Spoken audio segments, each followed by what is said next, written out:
Hi, good afternoon, everyone. Thank you so much for joining us today for the fifth session in the Ccbhc Child and Family Focused Learning Community, focused on incorporating evidence-based practices.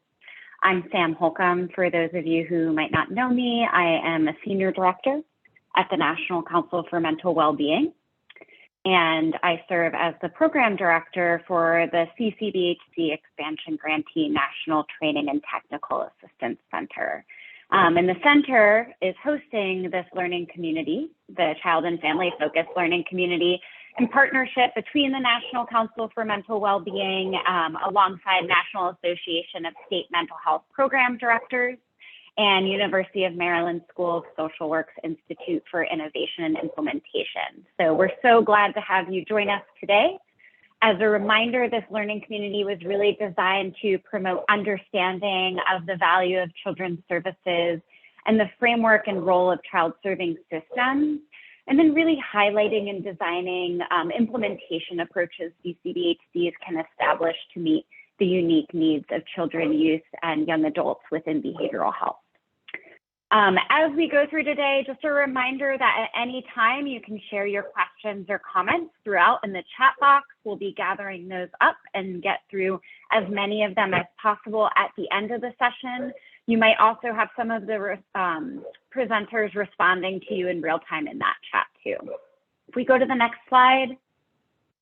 Just a quick reminder that since this is hosted by the Ccbhc Expansion Grantee National Training and Technical Assistance Center, SAMHSA funds this work. However, the contents are solely the responsibility of the authors, and they don't necessarily represent the official views, opinions, or policies of SAMHSA or HHS. And then next slide, I am very pleased to be introducing you all to our presenters today, who are going to bring a wealth of knowledge and experience. I've been so excited while reviewing these decks and prepping with this team. So I'm really excited for what they have to share with you. We have Suzanne Fields, who is a senior advisor for healthcare finance and policy with the Institute for Innovation and Implementation. And then we're showcasing kind of a case study from Washington State. So we have Diana Cockrell, who is the section manager for prenatal through age 25 behavioral health at the Washington Healthcare Authority, and Anna Tressiter, who is the VP for research and evaluation from Excelsior Wellness, who's the Ccbhc in Washington. And with that, I am going to turn it over to Suzanne to get us started.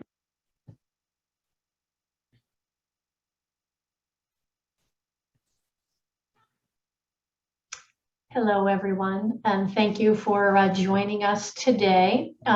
First, in terms of what we're setting out to discuss today and have a conversation around, we're going to be talking specifically about how to incorporate evidence-based practices into the Ccbhc service array. We're also going to be highlighting for you successful strategies to both select, really kind of consider those EBPs that would be effective for your particular communities, as well as ways to implement and, most importantly, sustain those EBPs over the long term. We'll hear directly again from the state of Washington in terms of their efforts to support Ccbhcs. And then, of course, very excited to hear from Anna talking about her work specific to the Ccbhc that she operates. And always within what we're highlighting for you today, given the importance of the work and serving the various communities that we do, we're going to be making sure to bring forth opportunities to ensure that the EBPs you selected are both culturally responsive and meeting the needs of the various populations that you serve. Next slide, please. Over the next two slides, what we've shared with you are the criteria specific to evidence-based practices. Again, just want to be able to provide a context or a framework for what these requirements are. And here what we see and what you see highlighted in this is that states really do kind of define what they see as their state needing to do, what's the services that are needed, what are some of the minimal standards around evidence-based practices or best practices that they would like to see CCBHCs operate. And always with ensuring that what gets selected really does meet the needs of children and adults. And so it's got to be developmentally appropriate. It has to really be grounded in the needs of youth and guided by what youth articulate that they need and what families articulate that they need as well. And if we could move to that next slide. And while I've put in here the requirement around peer specialists and recovery coaches and peer counseling. And while those are not evidence-based practices per se, they are practice-informed evidence, and we know that they're best practices in systems to ensure engagement of youth, to ensure engagement of families. And so we will be highlighting opportunities to involve both family peer specialists and youth peer specialists in the work today. Next slide, please. So let's get grounded in some terminology. First of all, the two terms that we'll be talking a lot about today are evidence-based practices and service array. So specific to evidence-based practices, what we're drawing upon here, and there's lots of different definitions, but the context we're using today are those approaches or therapies that have been studied academically and have shown to have been successful. We're broadening the lens a bit beyond those that have been replicated multiple times to also ensuring that best practices, those that are emerging, whether from formal academic studies or from the field, so that practice-based evidence, we're broadening that definition today to be inclusive of those. So while we are referring to EBPs, and we'll be talking a lot about EBPs, we also do have a core focus on best practices more generally as well. And so a service array, here what we're specifically talking about are all the services and supports that are available in a system of care to support children, youth, young adults, and their families. And how do these things fit together? EBPs are often specific modalities used within the specific services defined in a service array. So we'll be talking kind of more about both of those and then how they fit together. Next slide, please. So as we turn our attention to just a service array for a moment, kind of setting the stage or the context for talking about EBPs, there are 7 federal guidance documents kind of specific to behavioral health services for children, youth, young adults, and their families. And we've provided all of these here as well as with links so that you could get additional information about them. Now, as many of you know, these have been in existence since some 2011, others 2013. Many of you may be familiar with these already, but others may not. And so we encourage you to take some time to review these because they set an important stage around what we know from the evidence children, youth, and young adults need. And what was really important about these informational bulletins, or these kind of 7 documents issued from the federal government, is both SAMHSA as well as the Centers for Medicare and Medicaid Services, kind of specific to a Medicaid benefit, are highlighting what they think are really important services to offer to children that all of us are serving. If you have already read these, we would encourage you to reread them, right? Since they've been issued, our national context has changed. As we move through this post kind of COVID or mid-COVID world, we all know we're working to meet the ever-increasing needs for behavioral health services. So even if you are familiar with these, we would encourage you to review them again in light of kind of the new national context we're in, and to continue to reflect and find additional opportunities to further support children and youth. Next slide, please.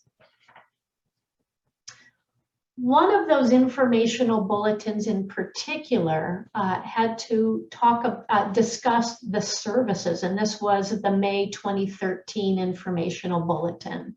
And here what we've listed for you is what the evidence would tell you is our very effective behavioral health services for children and youth and young adults to support their behavioral health needs.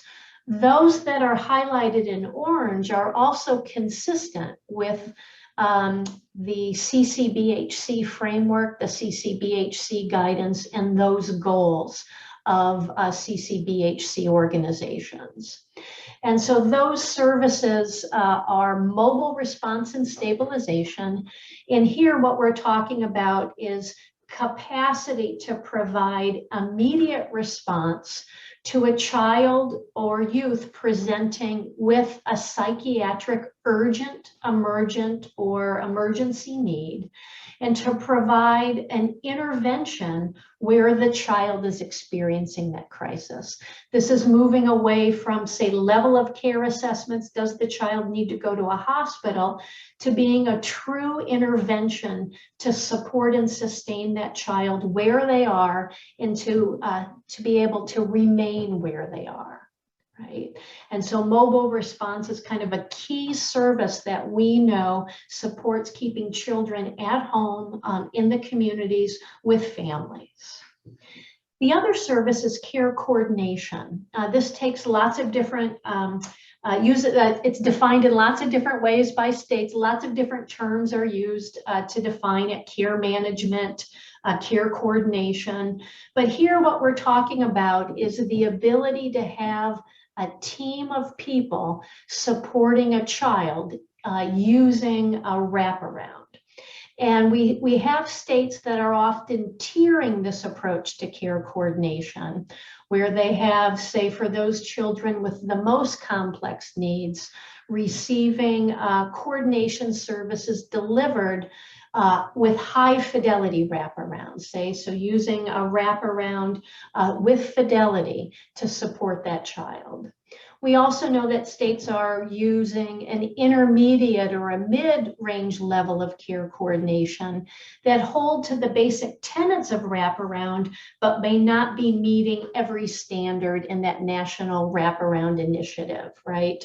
And so care coordination is a really important service to ensure that, you know, the needs of children related to schools, to community, to families, if they're involved with child welfare or juvenile justice, that the whole team is on the same page and working together about what is that child's goal and how are we all getting there together. Another service consistent with Ccbhc's that's also highlighted in this federal guidance is intensive in-home therapy services. And here's where we see a lot of those EBP specific modalities fitting in. And so intensive in-home therapy services are typically a team that go to a child's home and work with the family to provide some type of intensive family therapy services with the goal of supporting that family and supporting that child to remain in their home. Other services also consistent with Ccbhc are respite. So we know that families often are, needing to take a brief kind of break in order to support themselves from the multiple appointments, from the multiple needs of their child, to kind of refresh a bit. And so planned respite is kind of a really key service to support children, youth, and young adults and their families. Here we'll also see where family peer support and youth peer support is really key. So family peer support are parents or family members who have lived experience who are willing to and are able to work with other families who are trying to support their own children. So that lived experience is very supportive to other families who are trying to address the needs of their children. Likewise, youth peer support, again, youth with lived experience, working directly with other youth to support them. That both serves as modeling, as a place to be able to talk about things, as a place to be able to get real feedback and skill development and support in order to achieve that individual child or family goal. Trauma-informed approaches, core to many of the evidence-based practices we'll be highlighting is the need to be able to respond to and understand how children's behavior and the needs of children can often be presented in a certain way based on their histories and their experiences around trauma. And this is true both for individual children, but of course for the families that are supporting their children. And then finally, outpatient behavioral health, kind of core to what many Ccbhcs offer, again, is kind of a key place for the implementation of specific evidence-based approaches within Ccbhcs. Next slide, please. As we think about this service array, it's always in a context, right? Ccbhcs serve broad communities with multiple needs and children and youth at various stages of needs. Those who may present with formal need for services, who have kind of a known issue that they're trying to address, right? So more of those targeted or intensive services, to the work we do in communities for those who may have emerging needs or where we're trying to screen and prevent and support. And so all of the Ccbhc core services really fit that broader context of meeting multiple needs that families in our communities present with. Next slide, please. Likewise, with the service array, a care coordination continuum is also very important, right? Care coordination is not something that just children with the most complex needs require, right? So we know for those children with the most complex needs, using a care coordination approach with fidelity to wraparound has been shown to be highly effective to support children to stay in their communities and decrease parental stress and improve the ability of families and youth to feel and to know that they can address their needs, right? But in addition to children who may benefit from intensive care coordination using, say, high fidelity wraparound, there is a continuum of care coordination needs that others in our communities also would benefit from. Whether that is, again, parent peer or youth peer support, right? Whether that is kind of early identification programs such as psychiatric consultation programs to provide, say, consultation to pediatricians, to provide consultations to schools or to early childhood centers. We know that, again, this is another example of the care coordination continuum that is needed. And of course, then also being able to coordinate for those who have emerging needs with schools directly, as well as with other services in the community to support children. Next slide, please. So let's turn now, as we've kind of set the stage for all of the services that we know have evidence to their effectiveness. Let's now look and discuss further considerations around specific modalities or approaches to use within those services. And so some of the key kind of considerations in your selection of EBPs. Obviously, first, as we draw upon the Ccbhc kind of federal guidance and requirements, is everything really needs to be grounded in your particular needs assessment. Every community that is being served by CCBHCs is different. It really needs to be grounded in the needs of the populations you're serving, and also has to take into account the service array, what you do have and don't have in your particular area, as well as you consider EBPs. We also need to begin to think about, what are the building blocks that you already have in your system? Every system has strengths. Every community has strengths. And as we kind of think through what those strengths are, we want to be able to ensure that the EBPs you're selecting really build upon those successes, those experiences, those strengths that you already have. Cultural relevance, right? So here, there are lots of different things to be considering in terms of cultural relevance. Aspects of cultural relevance have to do with what are the needs of a particular population that my community serves. But also it has to be thinking through, what are the values of the populations or the cultures that my community represents? And do the EBPs align and support those values of the communities I'm serving? An EBP may have demonstrated a lot of effectiveness, say around depression or anxiety with particular populations, but we do need to give consideration if there is particular data for its use with the communities you're serving. And where that data is available, you really want to draw upon it.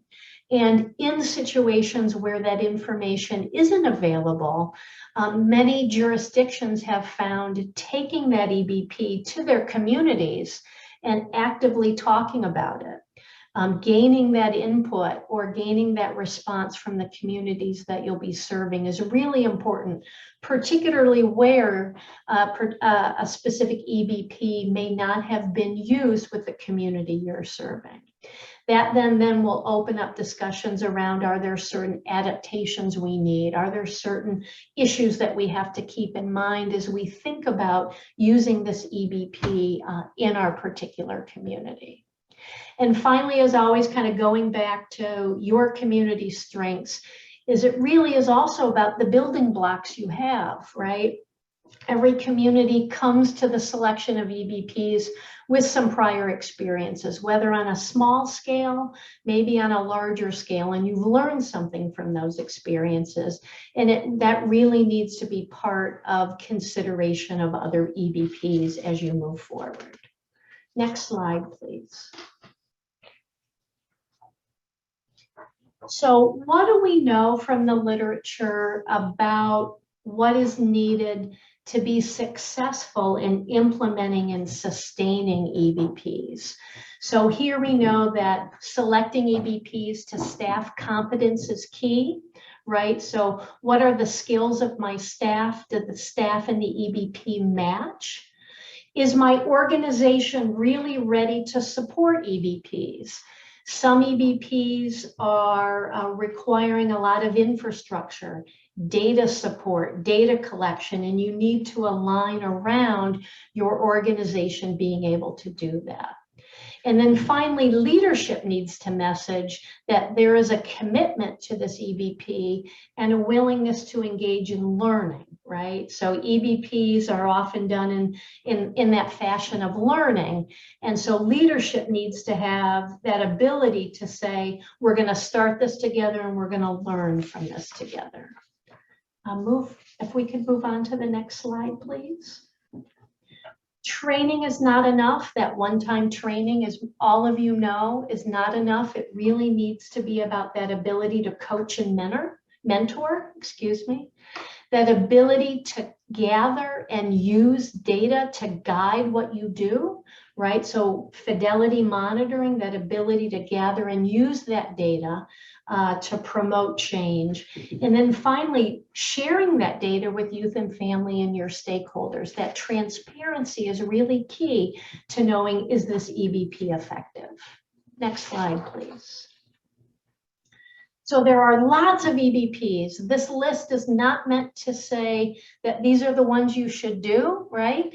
This list is really ones that we know are often used or are considered to meet many of the needs in communities, but there are many others, and we have some links for some additional. Most of these EBPs can be used in multiple settings. Most of these EBPs have research around their cultural relevance, so we would encourage you to look for that and look at that depending on the communities that you're trying to reach. And then, as we know, most states or jurisdictions have had some experiences with these various EBPs to some capacity, right? Next slide, please. We have 2 slides here that we'll share with you where you can gain additional information about all of the EBPs that have been highlighted in the slides so far, or that will be highlighted by Diana and Anna. Next slide. And then I'll move on to our last slide, please. And given the various communities that you're serving, we are also highlighting for you some specific resources around cultural adaptations of EBPs.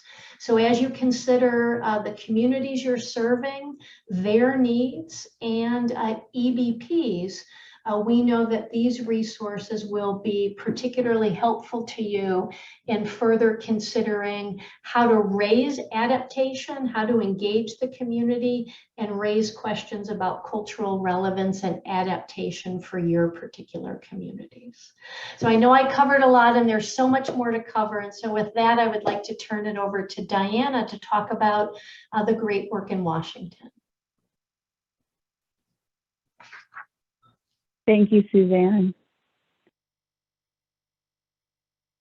I am going to do something a little similar in starting with a bigger lens and then coming back in. I'm going to share a little bit about Washington's structure, knowing that every state is a little different and in a different state of figuring out how Ccbhcs will be part of their infrastructure or not. That's sort of the framework I'm going to share with you today.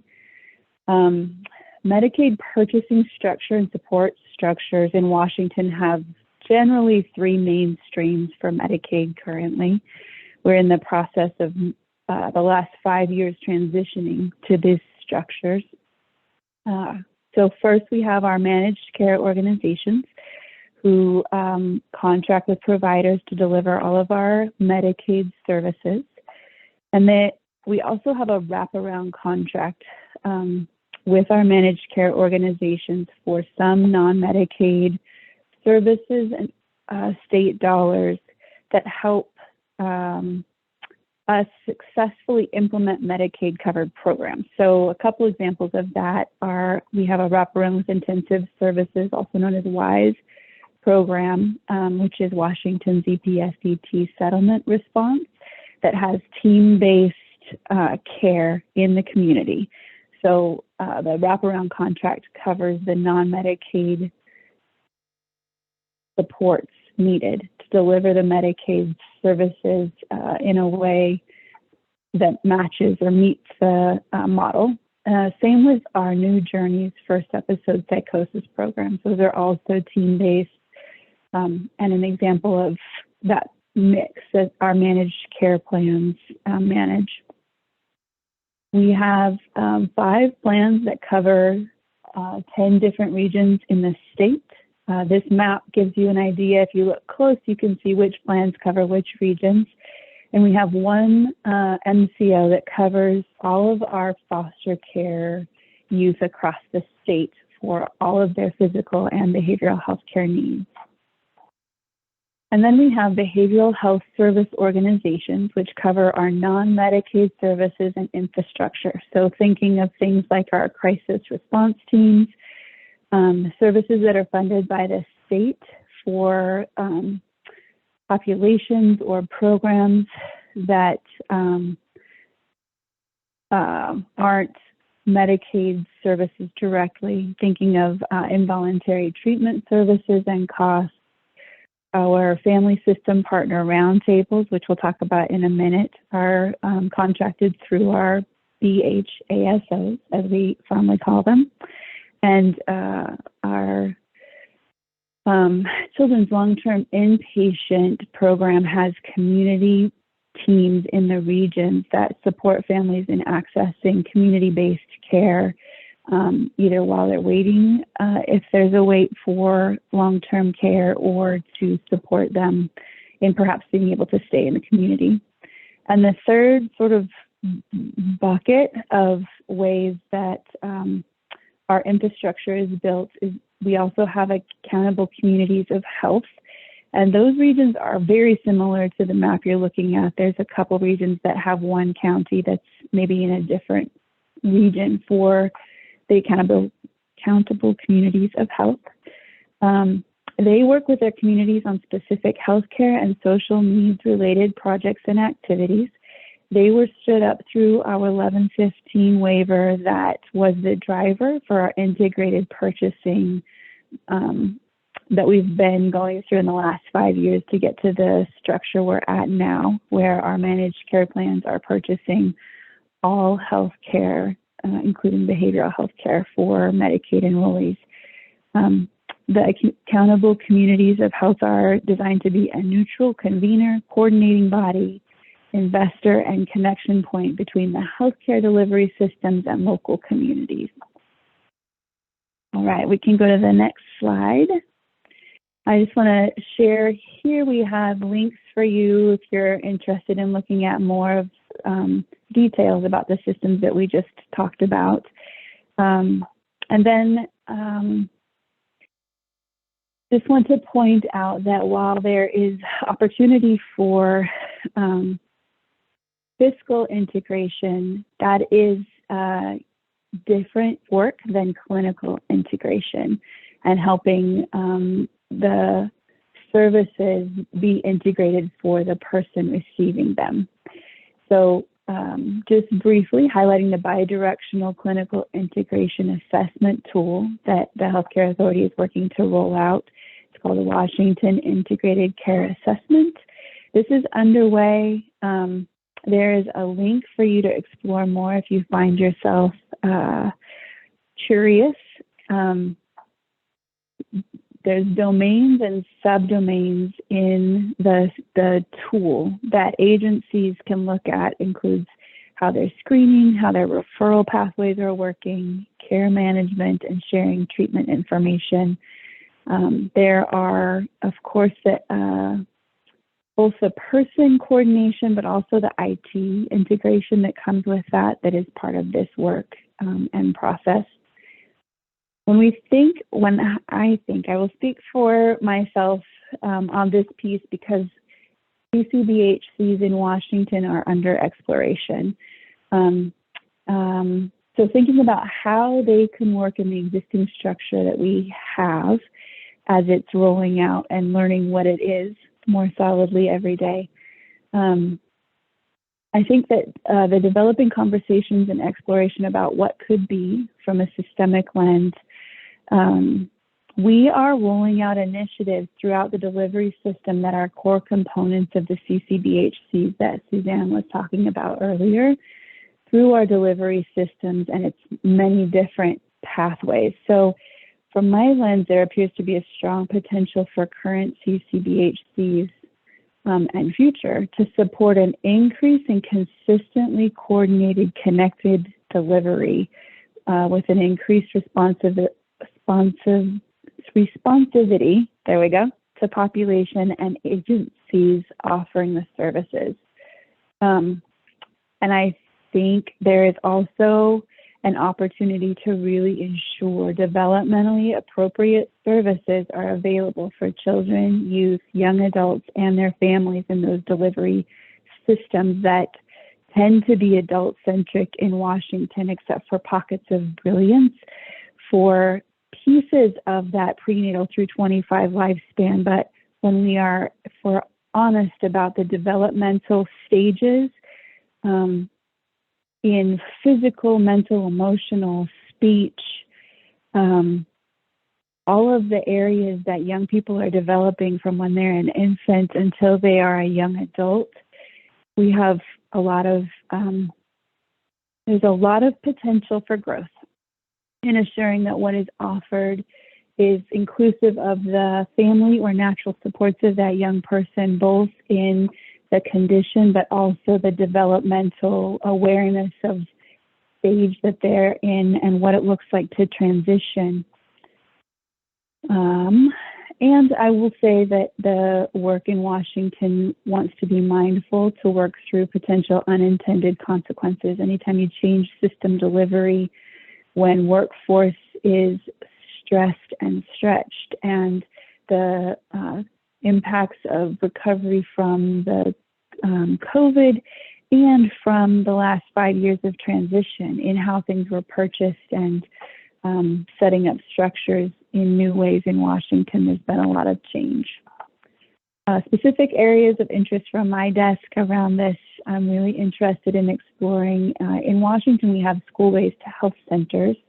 It's a structure and separate from our behavioral health in general. They usually in Washington function as a federally qualified health center. And I'm really interested in thinking about setting up school-based health centers as Ccbhc to support student mental health and the communities and families and access to healthcare in communities that don't generally access healthcare because of earned mistrust and the potential for earning trust in communities and being a stable place that helps decrease stigma and support well-being and health of communities. And to the a nod to the cultural relevance and cultural adaptations that Suzanne was talking about with evidence-based practices, we have a lot of different streams of work around evidence-based practices in Washington, and some of them that are the most interesting for me to think about how they might fold into Ccbhcs is paying attention to practice-based evidence. We have communities that know what practices help their communities heal, and the conversations about what evidence-based practices are available for a community, what's already known in the community as practice-based evidence, and where the linkages are, and perhaps investing at some point dollars to help practice-based evidence become evidence-based practice as we continue to move towards health and well-being for all of our communities. All right, next slide. I will talk to you a little bit about our Family Youth System Partner Roundtables, also known as FSPRTs. This is Washington's Children's System of Care Values in Practice. Each regional FSPRT is led by a family, youth, and a system partner, tri-lead. So the tri-leads from each regional FSPRT, plus state partners from the multiple child serving systems that are in their region make up the membership.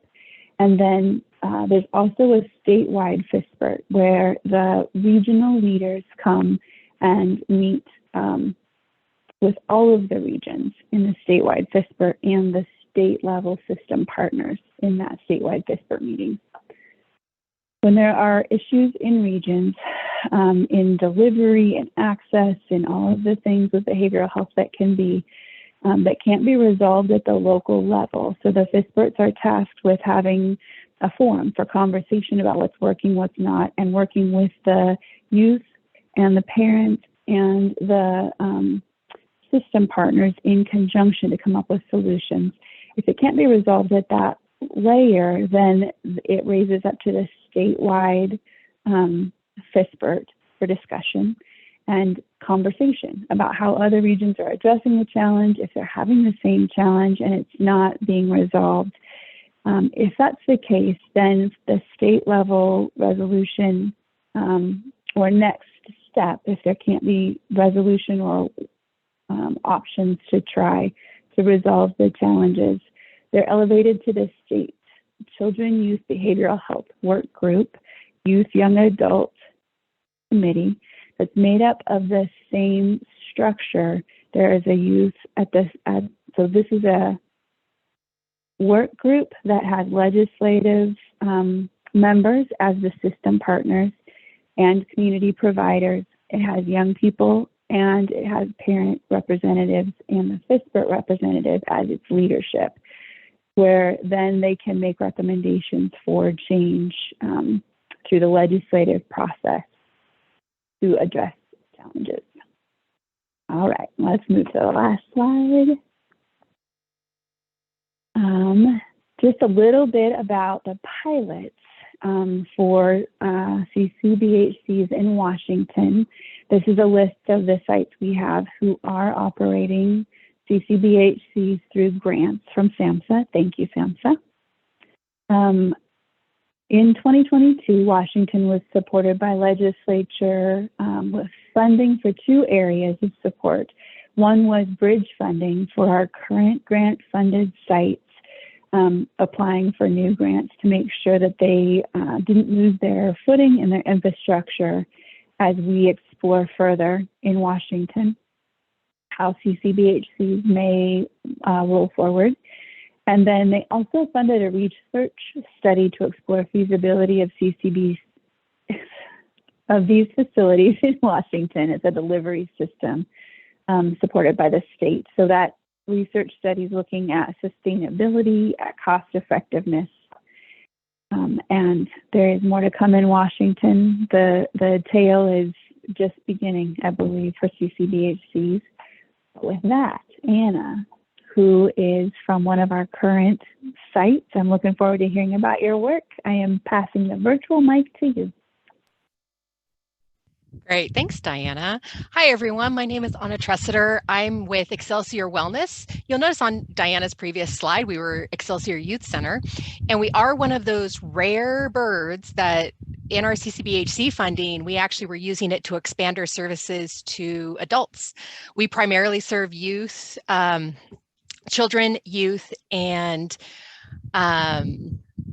transition age youth for as long as we've been in existence. And so really reaching out and expanding to adults is our new piece. So this is an area that we have lots of experience and we feel very at home in. So Excelsior Wellness, we're in Spokane, which is about as far east in Washington as you can get without being in Idaho. We do have a holistic school. We have outpatient, inpatient, and a primary care. We are really trying to implement integrated care, comprehensive care for our clients and their families. Next slide, please. So when we think about EBPs, this is something we've been using EBPs in collaboration with the state and our payers for a long time. And there's a lot of practical reasons for this. It's a really nice shorthand in terms of understanding what services are being provided and what the expectation can be in terms of what clients are receiving and how long that treatment plan might be. But there are also some drawbacks. And so I'm going to share with you today really quickly. I think we're trying to wrap up really fast.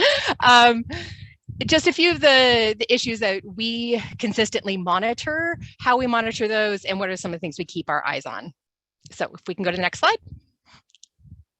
So what's really important when you think about EBPs is it's not a one size fits all, and it's not like, hey, we're using this EBP, it's going to work, everyone's going to be better. It really is only as good as your diagnostic system. So you really have to have experienced, well-trained providers that are using and able to select the appropriate EBP for that client in their particular situation. And I feel everyone 100%, we are all struggling with workforce shortages right now. So those experienced providers are in such short supply, but are so valuable in providing that high quality care to our clients. You know, we kind of go back to school when we learned about statistics and the difference between reliable and valid. And so you might apply and be completely, you know, using fidelity in the EBP that you're administrating, but if it's not the right one, you're not going to see the results that you would want to see. So it's really important that you look at EBPs in terms of a system and a process. Next slide. It's also really important, and Suzanne talked about this, that the providers, when they engage with EBPs, that they listen and pay attention throughout the implementation. Is it appropriate for the populations? Are your populations receiving the same services across the diversity of your population? So really keeping equity and diversity and disparities in mind when you're applying these EBPs. There's a lot of, our providers really know our population best. And so supporting them when something's not quite working, making sure that they have the tools and support needed to be flexible and saying, this one is not jiving with what they, really want to get out of their therapeutic experience. Let's shift. Next slide. So it's really important that, I think anytime we engage with anything that's evidence-based or research-based, that we just realize that it's not one size fits all, that there's a lot of different type of evidence that can be used. And so, doing some homework and really thinking, and that can take time. And so if you have, you're going to need somebody to look at this EBP. Who is it for? What are the circumstances that it's appropriate for? Are there some other, and certainly talk to your other Ccbhcs. If you have a collaborative, we have a great collaborative here in Washington State. We get together once a month, talk to each other about, see what works, what doesn't, and what are some of the ways that your providers are having to tailor or, implement things a little differently. So you can really be dynamic in the way that you roll out those EBPs to be EBPs to be responsive to your population. Next slide. So our primary, as I said, we've been using EBPs for a long time, and we have a lot of partnerships. We have a lot of partnerships with academic institutions in the state and other providers where, we've been really able to collaborate and, tailor some of these EBPs. And really, the nice thing about Washington State, we do have these academic partners that provide that research support and the cost benefit support. We have some wonderful resources with our public policy office that really help us. We don't have the capacity to do all of that on our own. So being able to kind of sift through some of that cost benefit and those outcome benefits to help us select which are the most appropriate for us, but also help us do some of that training. I think that might be one of the pieces that hurts the most right now with this workforce shortage, is getting folks trained up on the EBPs that are most helpful, only to either have them transition or move into another job and then have to retrain. I cannot emphasize how important experienced providers with EBPs really are, and providing that coaching and mentoring with that Suzanne was mentioning earlier, with younger therapists and care coordinators and peer supports. We do utilize the WISE model that Diana was referring to in most of our service array deliveries. So here's just an example, it extends on what Suzanne provided before. Next slide, please. So I just want to give you some snapshots too. So for us, we really utilize dashboards to keep on top of a lot of our quality assurance and quality improvement. And when we think about EBPs, because they are such an important part of so many of our contracts and services we provide, I just have a few different snapshots here of some of our dashboards of how we keep track of which EBPs are we using, to what extent are we using them with different gender identities, different races, different ages. So then that helps us do a little bit of preparation in terms of training, in terms of staffing. If we can really, it helps us with our needs assessment for the Ccbhc as well, in understanding our population and really being able to make sure that we're meeting the needs of the people that we're seeing. And so you can see just overall, we have a few of our EBPs listed here that are the most for 2021 and to date for 2022. CBT for trauma and anxiety, depression for the various years. We do have eye movement desensitization and reprocessing, EMDR. That is a pretty pricey training for folks to get and to keep up on, but it's a modality that our therapist it's been quite successful in many cases, but again, selecting the right cases that this might be best for. Next slide, please. So these are, I'll just go through these fairly quickly, but you can review them in the slides, especially for those of you who might be the reverse of us and your adult providers starting to dip your toe into the youth and child realm. And then you can just see these might provide you a starting place. These are the ones that we use most often for under 5 to 7, 8 to 9, 10 to 11. And yeah, you can just use that as a reference to give you a starting place. We do use this data to keep an eye on our own equity and disparity, and for our own needs assessments. Next slide. Okay, very similar. We examine, okay, which are the EBPs we're using most for females, gender nonconformings, which includes most individuals who don't identify as male or female, cisgender. And so that also gives you a sense of how our implementation breaks down for EBPs by gender. And then next slide. And then we also examine, out in Eastern Washington, we are a very white part of the state.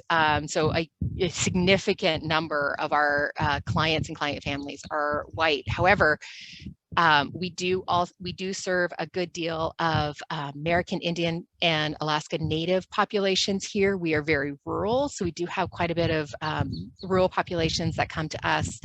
And the race data in particular helps us keep an eye on disparities and assure that if we're seeing different EBPs used for different races, finding out what's the reason behind that, and making sure that if there is a cultural reason, that we're sharing that with other providers, and that the success and that some providers have found with certain EBPs, that we can pass that knowledge forward. Okay, next slide. And actually you can skip, let's just continue. You can go to the next one. So I would just really advise folks that it is a process. It's not like you receive this box of an EBP and you give it to your providers and they implement it and you're done. That it's really a process, and it does require some monitoring to make sure that it's the right fit, that it's culturally appropriate, and it does and really trusting your providers to make those good decisions in terms of, well, if this isn't working, let's make sure we're shifting and getting to something. A lot of these EBPs do have a lot of rigid fidelity in terms of frequency and length of treatment. So making sure that that really fits the needs of your clients and families. But it, just like everything else, really quality improvement is a big piece of monitoring and assuring that clients are having a positive experience and that they're meeting the needs. And that is, of course, the most important part. Thank you.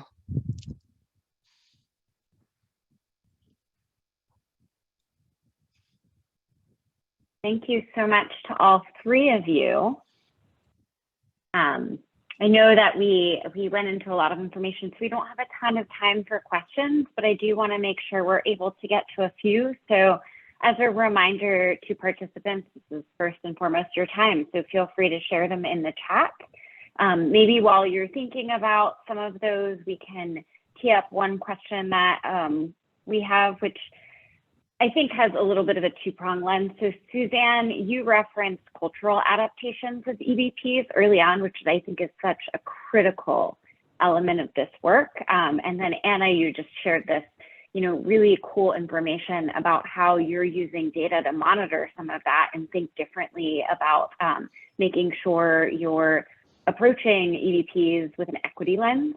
So Susanna, I'm wondering if you could first talk more about the processes you've seen providers employ to do this, and then welcome, Diana and Anna to weigh in too with their own experiences from that lens. Sure. Thank you, Sam. Well, first, you know, it's important to say what adaptations are not. Adapting a curriculum is not for the convenience of the implementer, right? And it's not to remove topics or curricula that may be uncomfortable or not palatable to a particular group, right? If that's what you're starting to find yourself getting into, then you yourself are probably considering an EBP that isn't a good fit for your organization. When we're talking about cultural adaptations, right, what we're talking about is making sure that it's relevant to the communities you're serving. So, for example, if you're using a curriculum that has some classroom-based time, but,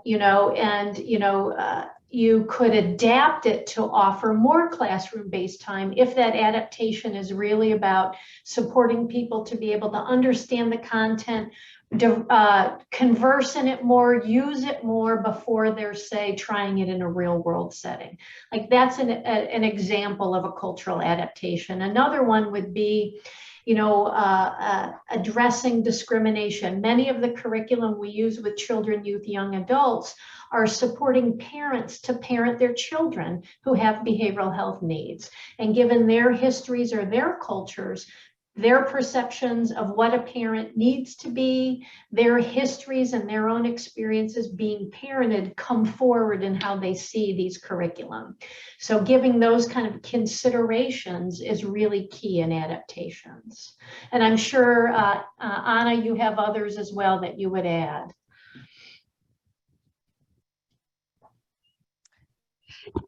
Yeah, I would, for us in particular, cross-training across providers in when they've been successful or they've struggled in adapting particular EBPs, allowing them to train and mentor the other providers to help get successful implementation across our organization is just so important, because every family, it's really there is a kind of language about using EBPs that is this one size fits all, and just really understanding that they're really not, and they can be very, very successful, but it's really that implementation piece is so important.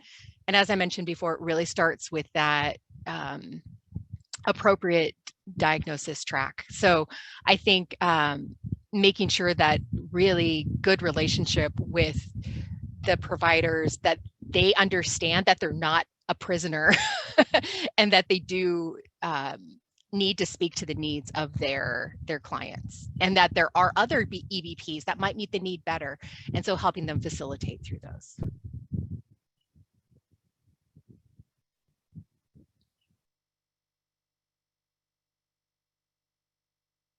Great, and I think we maybe have time for one last question, and then we have to go to closeout, which could be a wide-winded one. So I'll ask people to kind of keep it brief, but Ccbhc requires many EBPs and implementation. We talked about, some of the challenges and the considerations here. So any thoughts on how, what Ccbhc should be taking away as they're thinking about how to successfully implement many EBPs? And maybe that's around how you train staff or develop certain staffing models. Maybe it's around how you leverage your needs assessment to really hone in on what you prioritize, but anything like that you all would have as little nuggets of wisdom as people are walking away today. And Suzanne, you're on mute. I saw that, thank you. I would quickly say two things. One is that it's three things. It's difficult to implement many EBPs simultaneously. Would encourage you to stage it, to think about how your infrastructure and your staffing needs really are considered in order to do it successfully. And that is also why, we highlighted for everybody MAP, right? Which is kind of this modularized framework to kind of what were the core aspects of multiple EBPs that cut across EBPs that, if done well, if you implement it, really support children and families. So again, thinking about those common elements, perhaps considering MAP as kind of another starting point could be a helpful building, a framework to build from. I would add to that really think about it systemically, not just at the provider level. Your HR needs to be involved, your leadership needs to be involved. Everybody's got to be in the pool when you decide on adaptation and implementation, because those providers and those teams are going to need support and training. And so it's really a team. It will require the whole organization. So really breaking down some silos and making sure that you're applying them systemically. My encouragement is to listen to the wisdom of Anna and Suzanne and and this TA stream. Wonderful. Well, thank you all, our amazing presenters. A big kudos to you. Thank you for joining us and sharing your experiences. And thank you to all of the participants on the line. There's a few links being thrown in the chat, so please, before you leave today's webinar, click on those links to complete our evaluation. We really do look at that information and use it to inform our future sessions. So we want feedback from you, and we look forward to seeing you next month.